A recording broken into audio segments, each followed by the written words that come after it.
Dans la dernière vidéo, j'ai expliqué pourquoi je ne promeux plus le véganisme et l'antispécisme. C'est donner des formes repoussantes, voire même inintelligibles, au pourquoi nous militons. Aujourd'hui, je vais expliquer pourquoi je ne lutte plus contre les idéologies spécistes et pourquoi je peux me désolidariser de certains mouvements antispécistes. Les raisons sont encore différentes, bienvenue dans ce deuxième épisode de Repenser la cause animale. Selon moi, le respect ne dépend pas de ce que l'on pense, ça dépend de comment on se comporte avec les autres. Selon moi, on ne peut pas être irrespectueux en pensant, mais on peut être irrespectueux en agissant extérieurement de telle ou telle manière. Une personne qui combat notre liberté de penser, qui cherche à en prendre le contrôle, qui nous dit non, tu ne dois pas penser comme ça, ou tu dois penser comme ça, en d'autres termes, qui cherche à nous interdire d'être libres à l'intérieur de nous-mêmes, nous manque de respect. Elle est intrusive vis-à-vis de notre liberté. Ça, généralement, on arrive facilement à le comprendre lorsqu'autrui pense d'une manière qui ne nous dérange pas. Mais on peut avoir tendance à l'oublier lorsqu'autrui pense d'une manière qui nous dérange. Et on retrouve ça dans différents militantismes, y compris le militantisme antispéciste. J'observe que la lutte contre le spécisme de la majorité des antispécistes a deux axes. D'un côté, on combat des comportements, de l'autre, on combat des idées. Plus précisément, on combat les pensées spécistes d'autrui. On ne veut pas les laisser libres de penser comme ils souhaitent penser. Comme on vient de le voir, selon moi, ça correspond à de l'irrespect. Là, vous vous dites peut-être que j'exagère, qu'il ne faut pas mettre toutes les pensées sur un même plan, que l'antispécisme et le spécisme ne doivent pas être traités de la même manière. Dans mon univers intérieur, je ne traite pas ce que certaines personnes appellent spécisme et antispécisme de la même manière. Je ne les mets pas sur un même plan. Mais pour ce qui est des pensées spécistes ou antispécistes d'autrui, cela ne relève pas de ma juridiction. En ce sens qu'il s'agisse de spécisme ou d'antispécisme, eh bien c'est sur le même plan. Un plan qui ne m'appartient pas, un plan où je n'ai pas mon mot à dire si je veux être dans un cadre respectueux. Pour moi, la liberté de penser, ce n'est pas que pour certaines personnes, c'est pour tout le monde, et ce n'est pas que pour certaines pensées. Selon moi, si les gens ont des pensées spécistes, notre militantisme doit faire avec et doit s'adapter.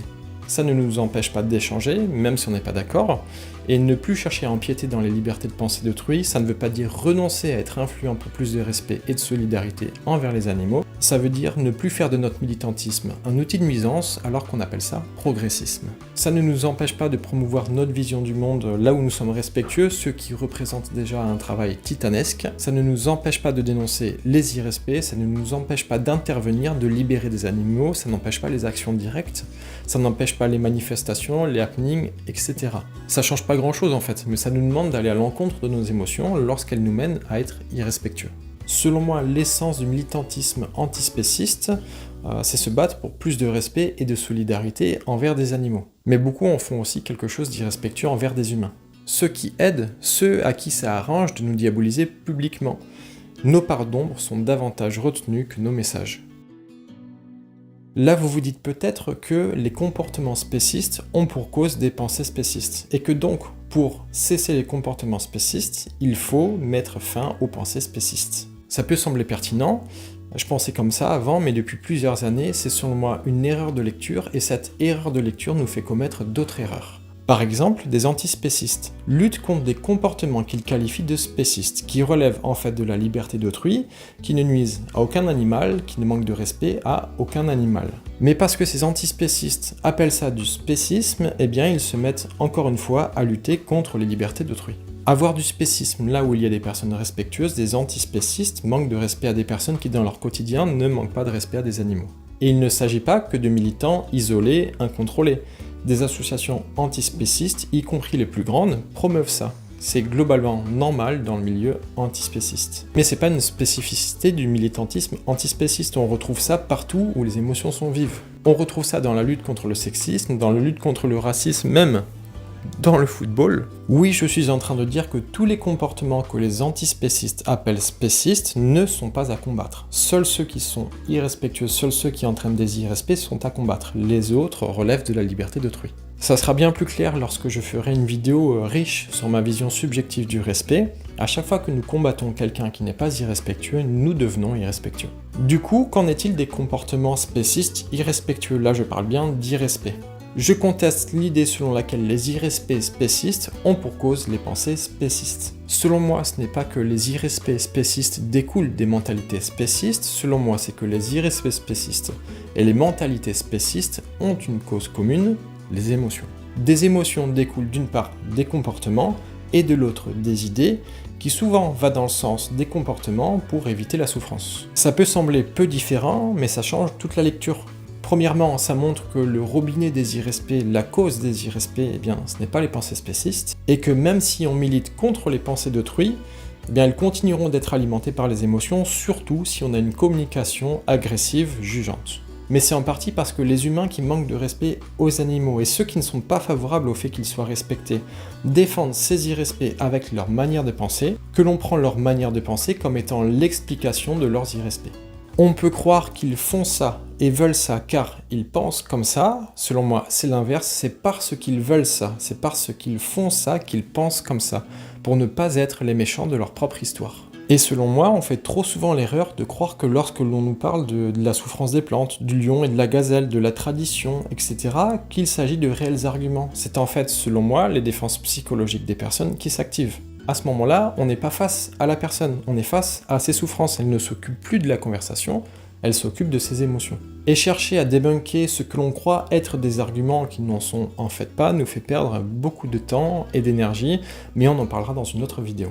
Mais c'est vrai, ça peut nous arranger de penser que les pensées spécistes d'autrui sont la cause des comportements spécistes. Pourquoi ? Parce que, vu que la liberté de penser d'autrui nous insupporte et que l'on souhaite la combattre, eh bien nous trouvons une justification au fait de combattre leur liberté de penser, nous avons une excuse pour leur manquer de respect.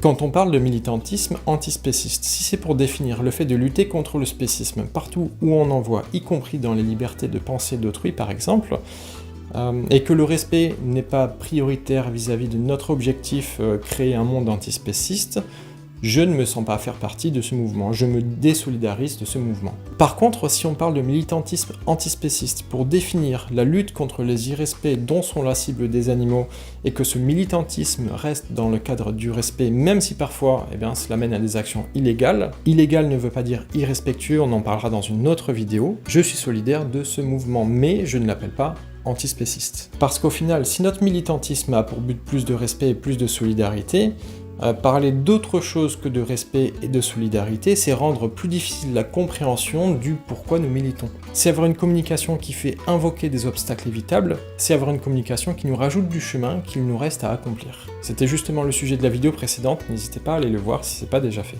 C'est justement parce que dans énormément de causes, on se dit que le monde sera meilleur quand on aura atteint notre objectif et que donc la fin justifie les moyens et que donc on peut se permettre d'être autre chose que respectueux que nous avons le monde que nous avons.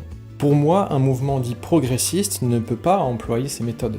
Pour moi, les militantismes progressistes, c'est ceux dont le respect est le cadre dans lequel s'exprime leur militantisme.